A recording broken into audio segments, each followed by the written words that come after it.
Hi, everybody. Welcome to our webinar series. Today we have Peg Beer here with the Four Season Garden.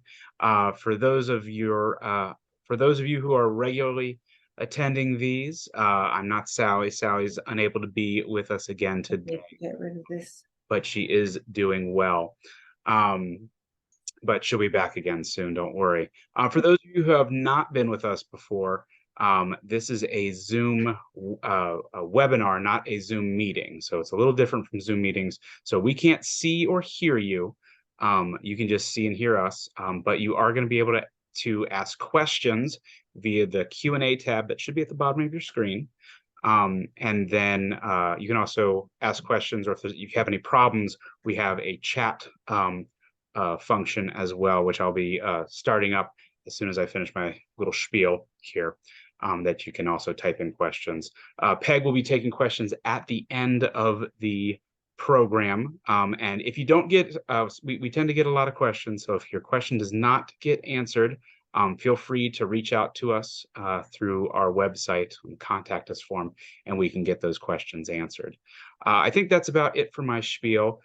So without any further ado, we have Peg Beer, a longtime employee here at Merrifield Garden Center since almost the beginning, great friend to Bob Warhurst, and just all around great person. So Peg, I'm gonna send it off to you. Thank you, thank you, thank you. And I have something very different and very special today. When he said that I was a good friend of the Worst family, he was right. And what I'm actually doing today is going to share with you the garden of a dear friend of mine, particularly, but also of Merrifield Garden Center, Howard Robinson. Howard, immediately after he graduated from Virginia Tech, came to work in those early days with Merrifield Garden Center, and later went into his own design and install business and did very well with that. And he has agreed to allow me to present pictures that he has taken over a period of time. This is why we're calling it the Four Seasons Garden. And he has given me permission to use his pictures and to talk about his landscape. He is not taking new clients at this point in the game because he is taking care of his 101-year-old father, who is a wonderful, wonderful gentleman. And several of us enjoyed visiting in his garden a while back. And I'm very excited to share these things with you. And what I will be sharing today, I just went out and trimmed a few things.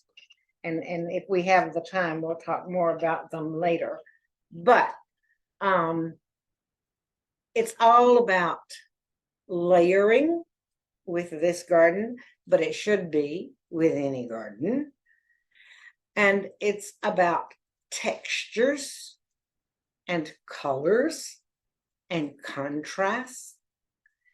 And that's what he has done, and he's done it just beautifully. So without ado, we'll bring up the first picture. And some of these I'll linger on, and some I'll go through quickly because some of it is just his imagination is beyond. Howard has in spots a very narrow backyard, and he has planted it in that area for privacy. So we're starting with this very happy summer picture, which is the understory. It's not the mid-level really, but it's getting down to that area where he has used lilies, which have a long season of bloom, or fairly long because they have lots of buds, etc. And then at the base layer, wherever he has the space, he will use annuals to give him additional color. There he has a little massing of begonias, which flower very well all summer long. And one that's not used often enough, Angelonia. It's the purple one on the side. And mixed in with all of that is some ground cover little grasses like the little chorus that you see. But look at the textural changes here. Look at the shape, the form, the larger lilies with the smaller blossoms of the annuals. And now I want to set the stage for the backyard, okay? This is going into the narrowest space. And you can see that he does not have a great deal of room. What he has done is a magnificent job of layering. That is having the tree canopies and the understory plants. The tree canopies in his garden are magnolia, which you see to actually on both sides of this. There's magnolia. And then the taller ones would be a fastigiate English oak, fastigiate bronze beech. They will be in these as we go along, but what you're actually seeing is that there are bottom branches of the sweet bay magnolia, and then the evergreen magnolia across from that, and then up and over and across from that, I think, is one of the laurel. Now, let's talk just for a second about maintenance, because so many people say, oh, I want things that are low maintenance. Well, I am not talking about low maintenance here. In order to have the kind of privacy that he wanted in this narrow space and to have the beautiful plants that he enjoys, he has to prune them to keep them under control. And you can do that with magnolia. You can do that with laurel. You can limb up the taller trees, okay? Now, as it comes down lower in spots where he doesn't want a tall filler, he actually has a pillar with a container on it that has an ornamental grass in it. And that texture of that ornamental grass is repeated by the grasses that are near the ground, which is Hakanakloa. Hakanakloa in the wintertime will turn brown, but it will have very definite interest. I have a lot of that plant in my garden, and I never cut it back until it begins to deteriorate in late winter. So as far as winter interest is concerned in this, you have evergreen in the magnolia. There's evergreen in camellias that are there, in the laurel, in the arborvitae that you'll see later. But you also have the structure of those that lose their leaves, like the sweet bay magnolia and others. Let's move along with this one. Okay, this is moving into an area that is a little broader, a little wider. Now, what has he done here? Because it's not as narrow, but it still isn't really large, okay? It's typical of perhaps some townhouse back gardens. That would be a larger one, of course. And what he has used for privacy there and the taller is the holly, the Foster's holly, which gets rather large. It's also the fastigiate oak and the fastigiate beech, both of which are deciduous, but they give you that privacy in the summertime, particularly when you're often out in the garden. And then they give you structure even when they lose their leaves. Now, when I say fastigiate, it's much, much narrower than your typical beech or your typical oak. But it still is a pretty large tree. And it still will need limbing up, particularly to let those understory plants have room to grow and fill in. There's also in this area some rhododendron. In the area that gets more sunshine, there's hydrangea that's thriving. So he has marvelously included plants in this that span the seasons. the hydrangea will be attractive for a long period of time. And it also gives you that broader leaf that contrasts with, for instance, the Foster holly, which is a small leaf. Okay. Now, this is where it gets really narrow. And it gets really narrow because he has a deck off the back of his house. And so he has placed in that area plants that can be pruned easily. And he knows when to prune. We're not going to get into when to prune today because it's not a pruning show. But you can see in the distance that beautiful oak. Now, when I say that it's fastigia, you can see this is an older oak. He's been there for quite a while, but it definitely is not as broad as your regular oak. But as he gets into that narrower space, he has mop cypress, which is colorful in all seasons and contrasting with the Foster's holly. Both of those plants can take pretty severe pruning. And then at the basis of that, he has the opportunity to put perennials or annuals for continuing color. And you can see that it's pretty sunny here right in this area, okay? So he does have spots of a great deal of shade, and then he has spots of a lot of sun. And this is going toward the area that opens up somewhat and has a lot of shade. So now you're seeing the introduction of the shade-loving plants like the hosta. This is a beautiful hydrangea that will tolerate some shade, but you can see it's leaning on some sunshine too. But there, you're beginning to get into those ground covery type things or low-growing things like the hosta. Okay. Here we go. We've opened up some, okay? And this does get a little more sunshine than you might think. And so under those, as the understory, under those larger trees, he has azaleas as the inner level. And then below that, he has, of course, the hydrangea that is about the same size as the azaleas. And then coming down from that, he has used things that will also tolerate some shade and have a long period of bloom, like New Guinea impatiens and like the grassy acorus on the one side and the grassy carex on the other side. He also has the beauty of the branches, which think wintertime. What is this area like in the winter time?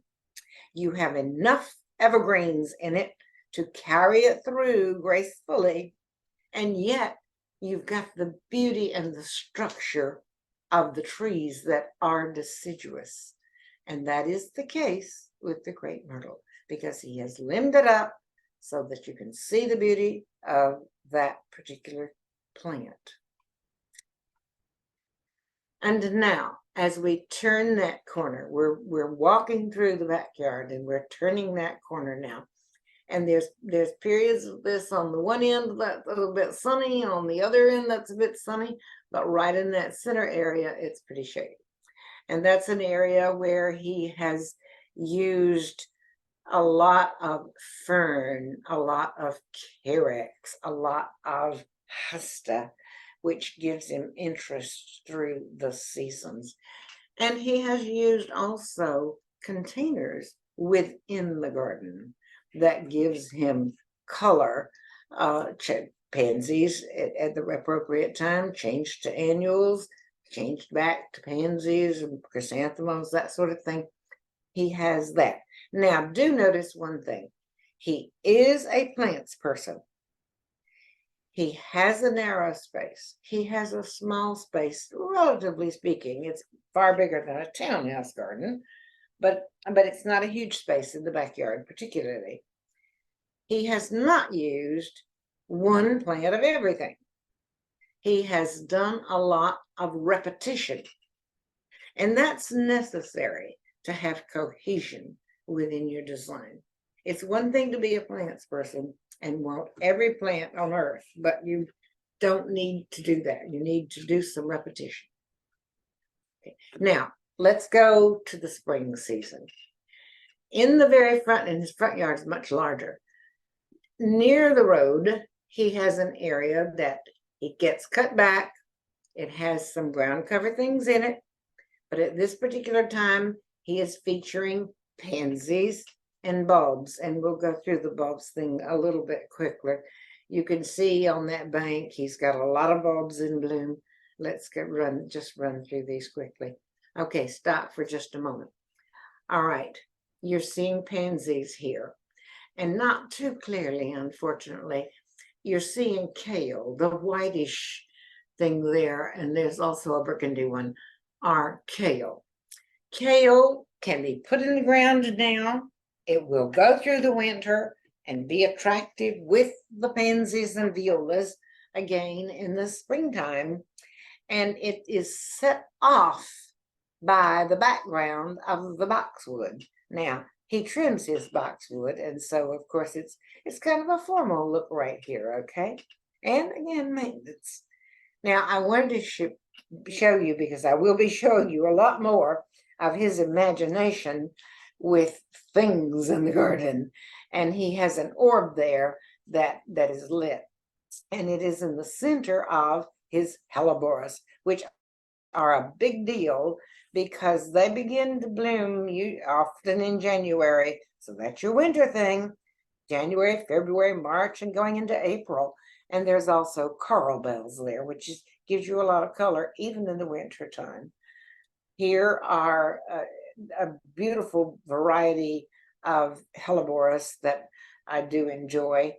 And that again is winter. Now, right now, we have camellias. And I have gone down to our display gardens and picked some camellias. They're sasanquas, and they are absolutely beautiful. This is an evergreen, so you get beauty all season long. And then you have the blooms, and then you can do this. This is sasanqua, which blooms in the fall. You can do the japonica, which blooms usually starting in January, March, February, when the weather begins to open up a little bit. Okay. And here again, he has more blooms extending the season with the Pieris japonica. Pieris japonica probably says a full sun. I don't ever recommend Pieris japonica for full sun because it's so susceptible to getting spider mites and that sort of thing, you know. But he has a lot of interest here with both evergreen and deciduous plants, but the ones that bloom well, okay. Here is a close-up of that beautiful camellia. And if we can come back to me for a few minutes, okay? Let's, yeah, we'll do that, okay. I picked these particular ones, and you can see that they're going to bloom over a long period of time, because look at the buds that are on the back of that. I felt guilty picking them because of running those buds. Okay, absolutely beautiful. I think this one is snow, but there's several beautiful white ones, and this is the Camellia sasanqua. But the leaves on these are absolutely beautiful also. I'm particularly fond of these. Now, if a heavy frost is predicted, or a decent frost is predicted, chances are extremely good it's not going to hurt that bud, but it will brown the bloom itself. So I keep some frost cloth on hand. And even though mine have gotten quite large, at least I can cover a portion of it. But if a heavy frost is predicted, I'll go out and cover those plants, because chances are very good that after that will warm up a little bit and all those buds will continue to open. One is an older flower, that's when it's shedding right now, okay? So that camellia is absolutely beautiful. And as I said, we're going to see all those beautiful changes in these textures that we have here. Okay, let's go back to the pictures, okay? camellia.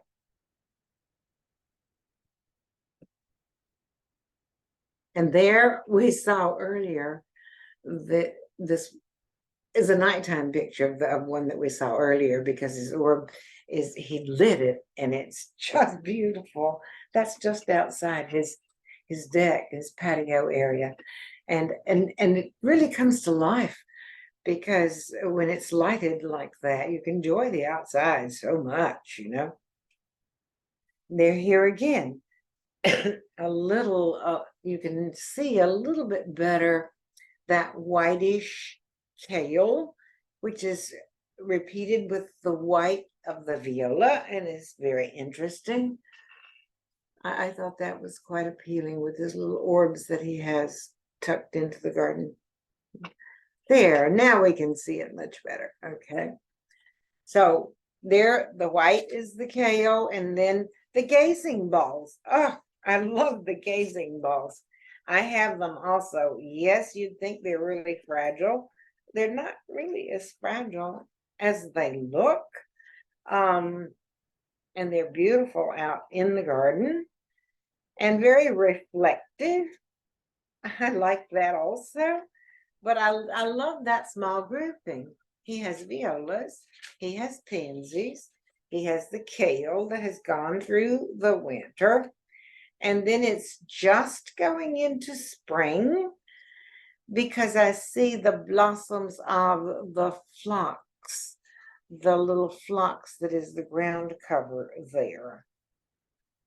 And here again, isn't that a pleasant little area? It's getting on towards full spring, probably pleasant outside. And he has all the beautiful light from those orbs that are lit up, you know, and he can see and appreciate that landscape. But this is just a small area off the side where he has a nice little porch area, and then a nice walkway. And this is away from that privacy area. So it's a bed, a border that's nice and deep there, so that it can accommodate all of these plants. And there are some boxwood behind this, which you can't see very well in this picture. So I'm being pretty descriptive with these to show you the mounding and the massing of the, here we go. Isn't that fun? I think so. Now we're going to go to the front of the house, and we're going to go to summertime. He has put this massive grapevine across his front door area, okay? And then in this huge and beautiful container, which is the focal, the accent for this particular time, and he has a mandevilla in it.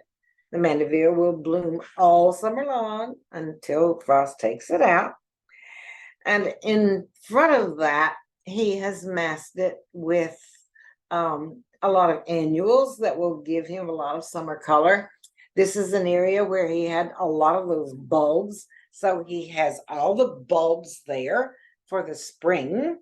And then after he gives them a chance for those leaves to mature, which you have to do if you want that bulb to be pretty next year. And by the way, now is the time to get those bulbs in. And there are some beautiful ones down there. But that's how he deals with that bed in the front of the house. It is a seasonal bed that he changes out with the seasons. Okay. And here again, lighting. He's got the lighting out there, and he can enjoy going out in the evening. And that mandevilla, which is an annual for that particular time. And it's mobile, by the way. So it could be the focal point right now and then be moved away, and something else becomes the focal point. So I think that's the plus of containers. Okay. And here we go over to an area that's closer. Actually, that is his front porch that we were talking about. Okay. And he has another mandevilla there. So you get repetition of that mandevilla. Your focal area is supported by the one that is near the house. And it gives you some height in that area also. And you can see that those Helleborus, although they're well past their main season, still have some interest there. And Helleborus are actually evergreen. They get pretty ratty looking in January, February.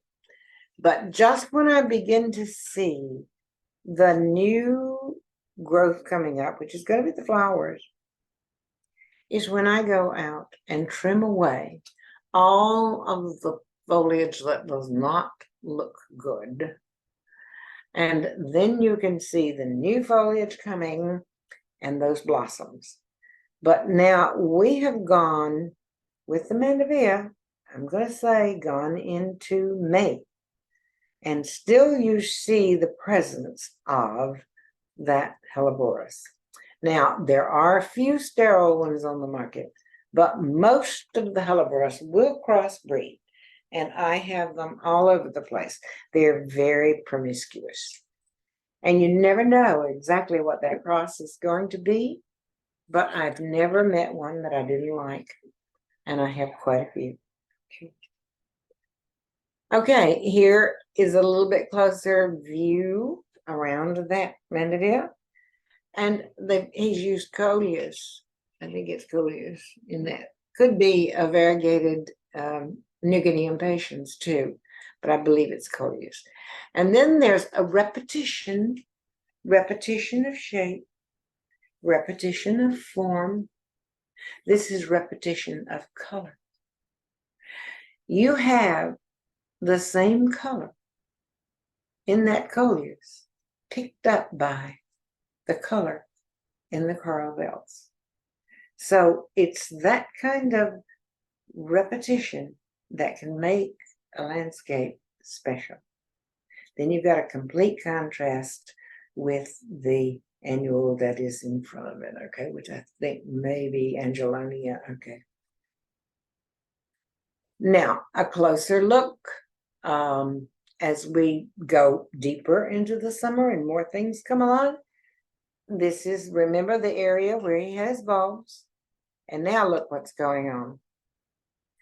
It's mostly annuals because it puts on a tremendous show. And it's the coleus, it's the coral bells, it's the angelonia. And I'm not sure what some of the other things are that are in there, but it's sort of undulating also. It's not all exactly the same height. And so that lends a lot of interest too. But this is good for the summer. It's going to be beautiful all summer. A little bit of deadheading is all that's necessary to keep it going. And I love this. This is right between the sidewalk and the street where his mailbox is. This is where his imagination comes in. So he has a white mandevilla growing over the back of the mailbox. And then he stuck in all those beautiful flags, which is tremendous. And at the base of that, again, is annuals. And the workhorse is the coleus. A number of other annuals in there. I can see some begonias. There's probably some New Guinea impatiens or some sun patiens. This is out in full sun. Okay, so he has full sun, semi-sun, and a fair amount of shade, but he's dealt with it so well. Okay, let's go back to the back. Okay, I wanted to introduce it at the beginning because I wanted to set the stage for how he's moved through the seasons with all of this. Now you have in the distance, which becomes your focal point, the vitex. That's the purple bloom that you see in the distance. It is an interesting plant. It's one that you can cut back heavily. That plant can be cut back to 3 feet tall easily. And still, that's in after winter has passed, okay? And still it will throw up long branches with these beautiful blooms in the month of August into September for a long period of time. But it's interesting even when it doesn't have leaves on it and it does drop its leaves. But there's one that can be cut back heavily to have it suit its space. Now, you've also got some repetition here. You've got the color of the flowers on the hosta that's picking up that same color that is in the vitex. Some people don't care for the blossoms on hosta. I happen to like them very much. And some of them are actually quite fragrant.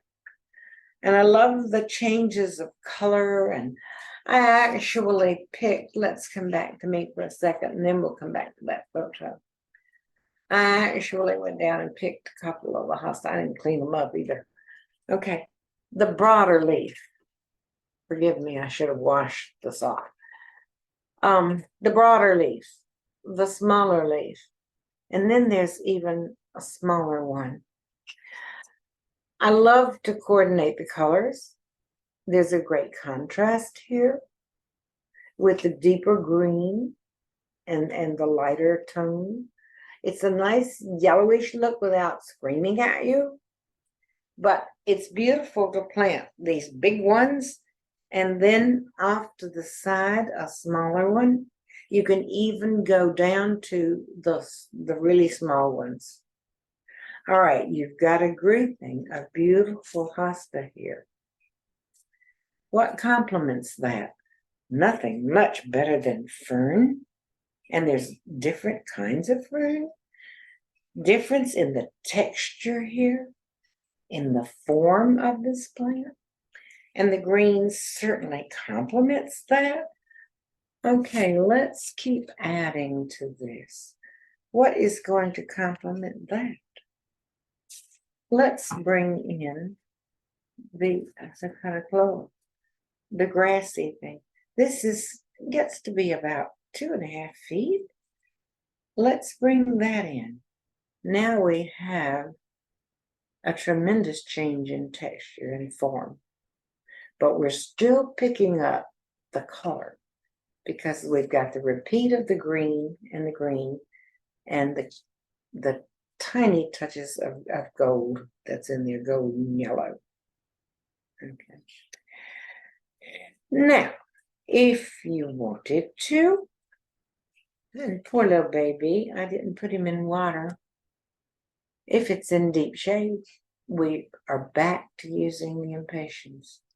Look what a nice contrast that is. So this is how you begin to build. And if you need something, as he did, the intermediate thing, you've got your trees, you've got your understory. So how about the rhododendron? Again, nice solid green that makes all of this show up so well. And likes shade in the afternoon. It'll take full sun, but I prefer it where it gets some break from the hardest heat. Does better then. And then the false yew. Again, look at the changes in texture here. So that's how you begin to build. He also has a very trimmable plant with the arborvitae. And that is a good one too. Tolerates a lot of sunshine. Isn't that pretty? So this could be up here. So you've got, this is your in-between size. And then let's say above that, there's the deciduous magnolia. Look what a repetition that is. Only we're going to talk about this up in the air, okay? Obviously I can't do that. I'm off the screen.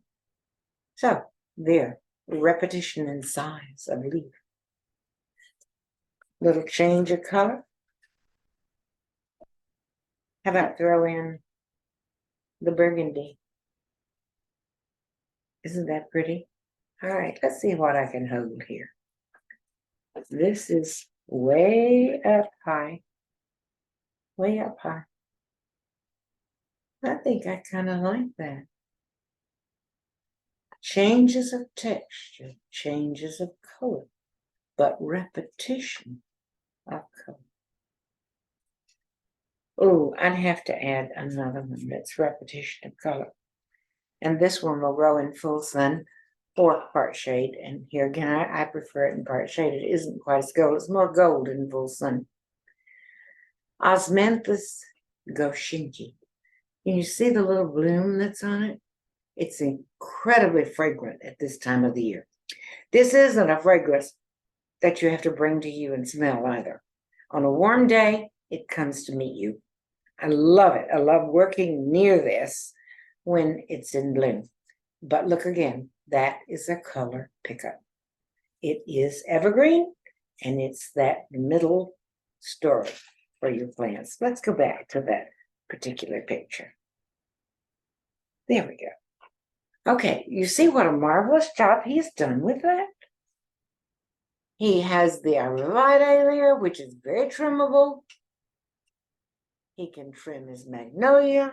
And by the way, I can't resist saying a little bit about pruning, as long as it's done judiciously. You can take some prunings from that magnolia, from that arborvitae, and a few of the other things too, and use them for Christmas decorations. I do it all the time. It's beautiful. So I love this picture. I fell in love with that. Don't you want to walk down that path? I do. Okay. Let's see what's coming up next. Okay, we are walking down that path. And you can see his pruning shears has been in use because the arborvitaes have been trimmed and the hollies have been trimmed. So, yep, when you're in a small space and you want all these goodies, you're going to have to trim for it. Okay, these we'll go through very quickly. Okay, this is a repeat. We'll go to the next one. Again, Ageratum, Angelonia, just wonderful complementary colors here. And then that that little guy that just goes all over the place, the Lysimachia. And it complements everything. It's your ground cover. Okay, ground covers are fantastic. All right, now he's begun his decorating. And I want you to see the imagination. Now, some of these, a few of them are fresh, but I don't know exactly where Howard stores these things. But now you see he has placed his display within that annual bed because he knows, number one, that the annuals are going to have to come out at some point, and he's going to replace them with fancies for a show for the wintertime. But he has placed all of these very attractively, and then go to the next one, it's a little bigger, very attractively within that border. And it's all backed by a boxwood hedge. And it's really very attractive. Now, he just recently sent me these pictures and he got a little carried away. So we are going to go through them fairly quickly. You can see he still has his display with all of his pumpkins spilling down out of that annuals bed. And he has things attached, which we'll see a closer look to around the entrance to his house. Okay, he's got some fun things and he's made a wonderful collection of all these. Love it. And the next one, a closer view. This is the bed that is in front of his entrance to the front porch. And he has used branches to stage all those lights on that are tucked into that grapevine arbor that he has created around the porch entrance. And isn't that magnificent? But he has lighted it too. So that's fun. Now, if we could do it and zoom in, which we can't right now, what you see in the center of that is actually a spider. So it's pretty fun, pretty much fun. And in the next one, Isn't that fun? All the pumpkins, okay?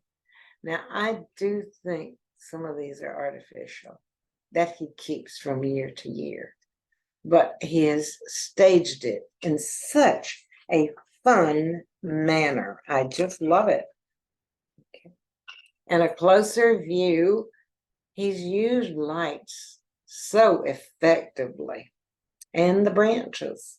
Probably saved a lot of those branches from all this pruning.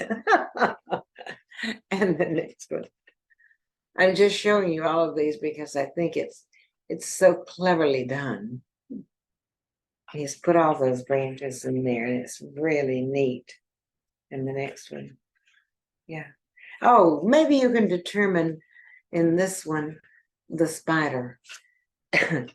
You can't see his face very well, but you can almost make out the blackish legs that he has there.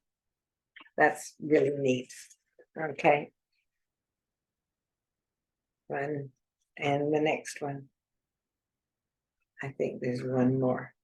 There we go. Using those plants to enhance all of his lights. I really think that's superb. You know, as again, I brought up all of these things because they were so interesting. And walking through, when we're talking about textures, this particular rhododendron is one that is a favorite of mine.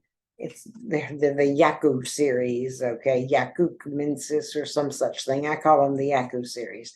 And it has an interesting cast to it, endometrium. It's very felty. And look at the base where it would get some sunshine, the wonderful lamb's ear. Isn't that fun? Color pickup, but textural similarity also, which is what makes these landscape work so well. And sometimes with the evergreen thing, there's the blue atlas cedar. Look how those work together.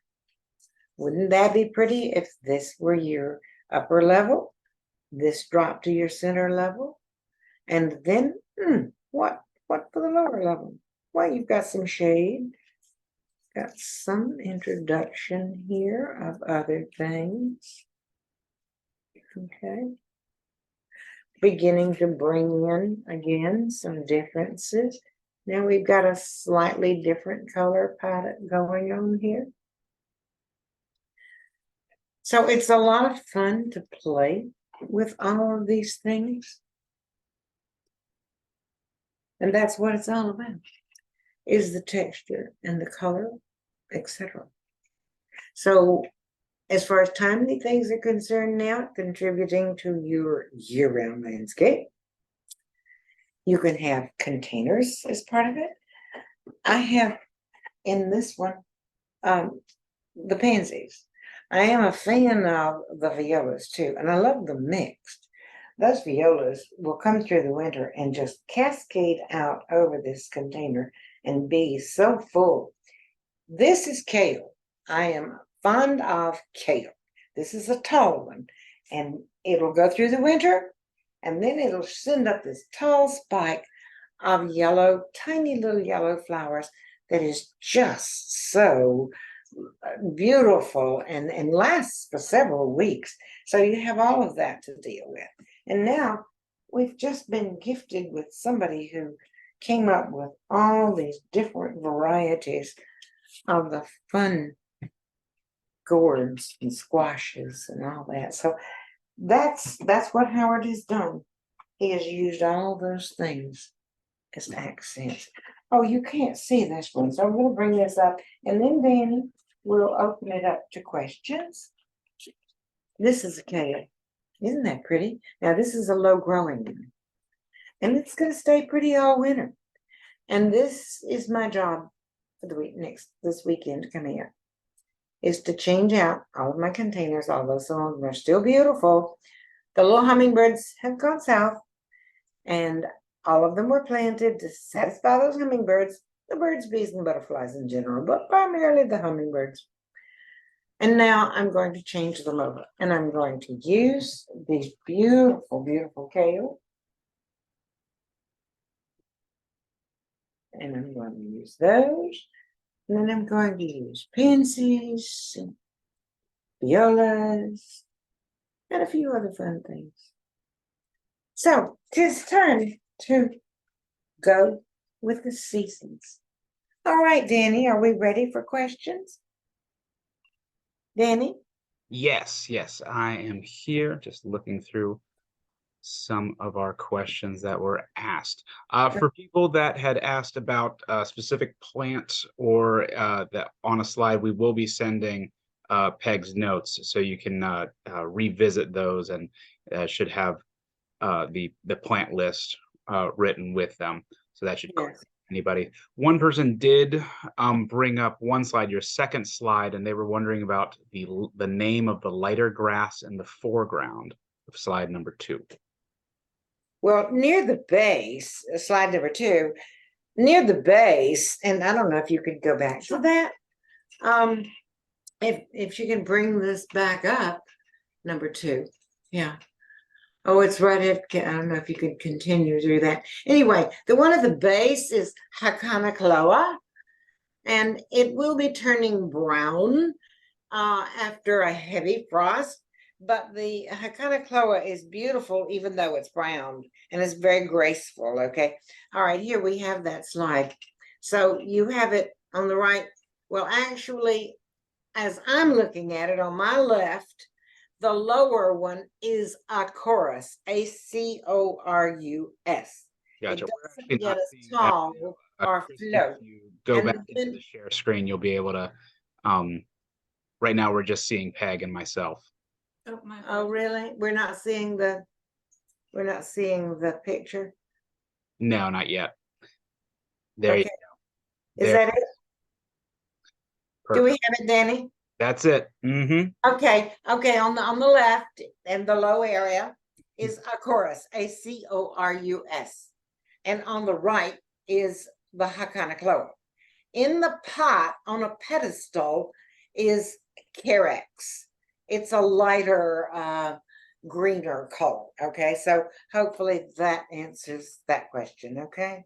I think so. All right, going next. Let's see that. So talking about camellias, when is the best time to feed the camellias? Actually, I like to use a product called Plantoon. And so I think that early spring for me, I don't do a lot of feeding. I have really good soil and I use compost a lot, and compost is a fertilizer. So if you feel that you're needing to do some additional fertilizer, I think I would wait until spring and then work into the top of the soil, not deeply because you don't want to disturb its roots. Some plantain. It's a natural, organic, works well with the soil, and it works over a long period of time. So I'm a big fan of that. It doesn't. They don't need heavy feeding. Okay. Wonderful. Mhm. Next, and I think you had already said again, but I don't think people caught it. Behind you, the dark leafed plant that you were showing next to the ornamental kale and cabbage. What was that plant? That This that, is there. kale. That is kale. This is red boar, BOR, red boar kale.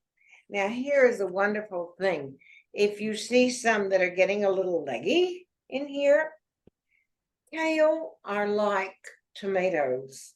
You can kind of plant them up to their eyeballs and they'll develop roots all along. You can't do that with everything, okay? But you could literally, when you plant this, plant it right up to here, and then you don't see that stem, okay? But this will grow, get a little bit bigger, retain this beautiful color, and then come spring, shoot up its blossoms, which are beautiful golden color, and complements everything around it, you know. And this is kale also, but a different type of kale. Gotcha. going off the topic of that kale, will deer be eating that kale? It's amazing that deer will eat almost anything. And I have a lot of deer. I haven't had them eat it, but I think they would.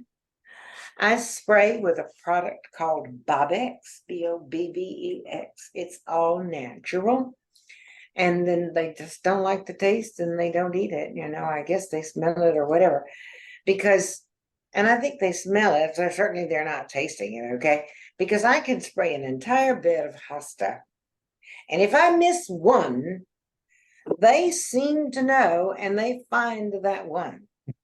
So I wouldn't trust the deer with it necessarily, but you're gonna have something. They're gonna eat the violas and the pansies too. So spraying with Bobex helps a great deal.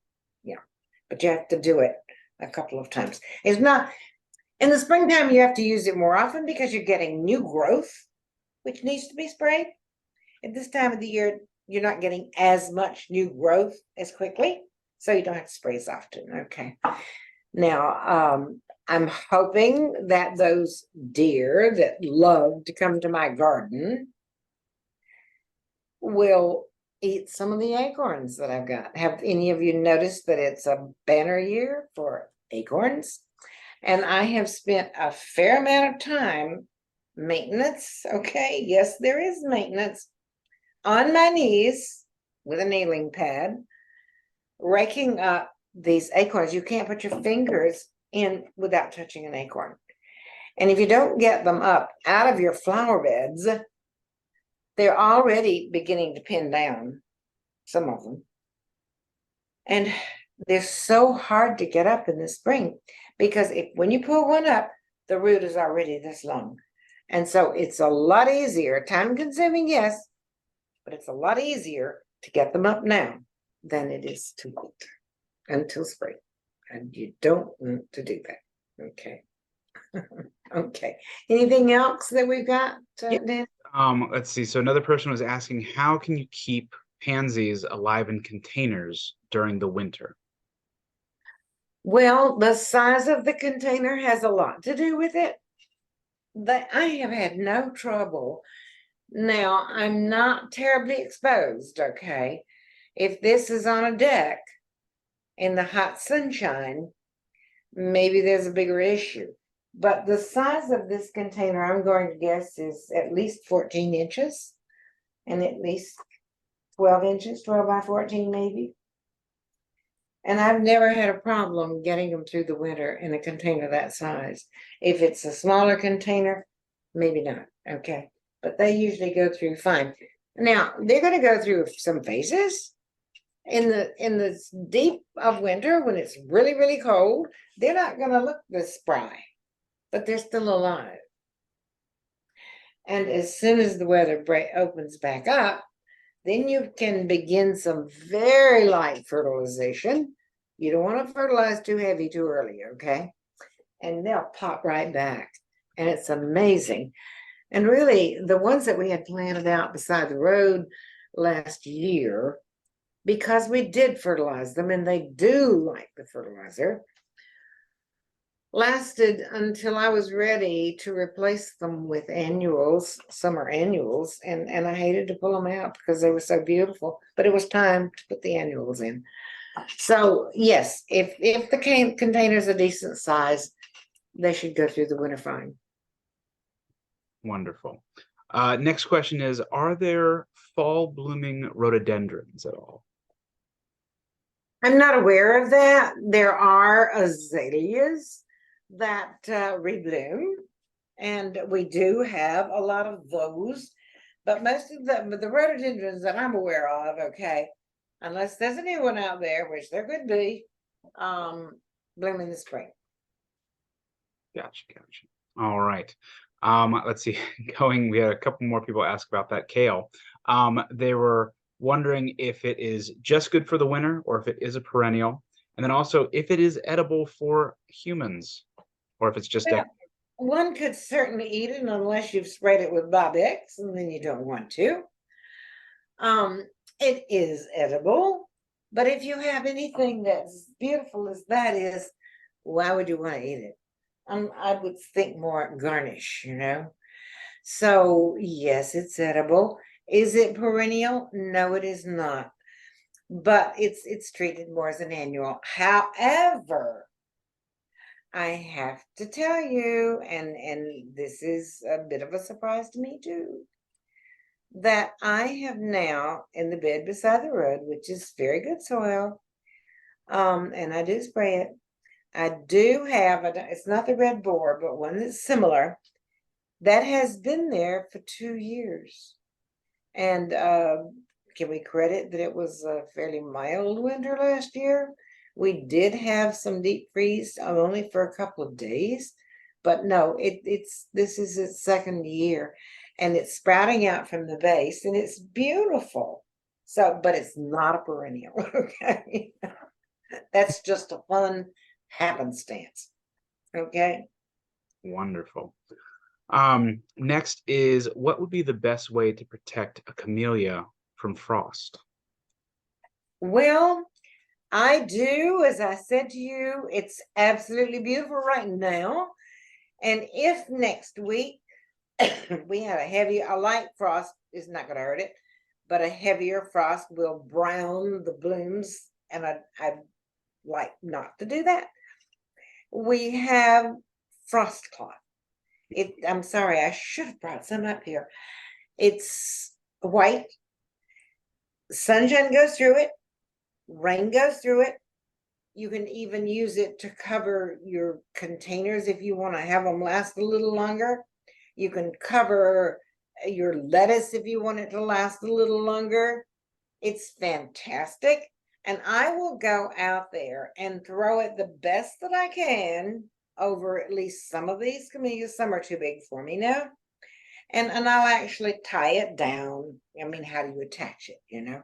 I'll tie it down in several areas so that the wind won't blow it off. And that way I can get it through a fairly heavy frost and keep on going until Christmas with this. So frost cloth, yes, comes in different sizes. Wonderful plant. And it's reusable. When you've done your thing with that, you take it off, you fold it up, you put it away, and use it for something else. Okay. Wonderful. Next question is can you cut back iris leaves? Absolutely. If you haven't done it already, go ahead and do that. Cut it right down to the base and dispose of those leaves. Okay. Next question, and I think we're getting towards the end here, is how do you prepare peonies for winter? Absolutely important to do that because peonies can have a blight. Okay. And one good way to prevent that is to be sure that you cut all of that old foliage right down to the ground. Don't put it in the compost pile. Put it in the trash. Okay. You don't want to allow anything to overwinter on that foliage, and you certainly don't want it in the compost pile. Wonderful. All right. Well, that is currently all the questions we have. We had some people that were asking about specific plants in relation to certain slides, but we'll send out those. We will send out the plant list. So Yeah, you'll. I have all of that Yep. recorded here, so we can do that very easily. And Send. it really has been fun. I hope that you've enjoyed Howard Robinson's landscape, because I certainly enjoyed walking through it myself and was most appreciative of his allowing me to use it. You know, so often you're off seeing what's going on in my garden because I don't travel around a great deal anymore. But it was awfully nice to present his because it's very different. Mine is large, it's naturalistic, it's family oriented, it's place-based, for goodness sakes. But his is smaller and very detailed and very beautiful. So thank you for watching and allowing us to share a little part of your life and Howard Robinson's. Yeah. Thank you very much, Peg. And Peg is going to have a in-person seminar of this, I believe, in the next. Yes, yes, it will be something of a repeat, but nothing is ever exactly the same with me. That's wonderful. And then I think in the next few weeks, we have David with one more plant clinic, a couple other fun happenings that are happening this weekend for anybody that's interested. We have a pet and feed alpaca experience at our Fair Oaks location this weekend, and that's on Saturday the 28th. Also on Saturday the 28th at our Gainesville location is our dog Halloween costume contest. First time doing that since before COVID hit. And another thing that we're going to be doing, first time since COVID, is we're going to have. It used to be called Ladies Night Out, but now we're going to be calling it a Holiday Night Out because we want everybody to come, not just ladies. All are welcome. That's going to be on November 16th from 6 to 9 p.m. at all three of our locations. So just mark your calendars. And if you come to the store, grab a flyer with all of our upcoming classes and events. And then if you guys have any further questions, please reach out to us on our website through the contact us form. We'll get those questions answered. And then be on the lookout for an email from Sally, a follow-up email that will have your coupon as well as a link to this video today because we are recording. It'll be up on YouTube probably sometime early tomorrow. But with all that out of the way, just want to wish everybody a great rest of your day, and we'll see you next time.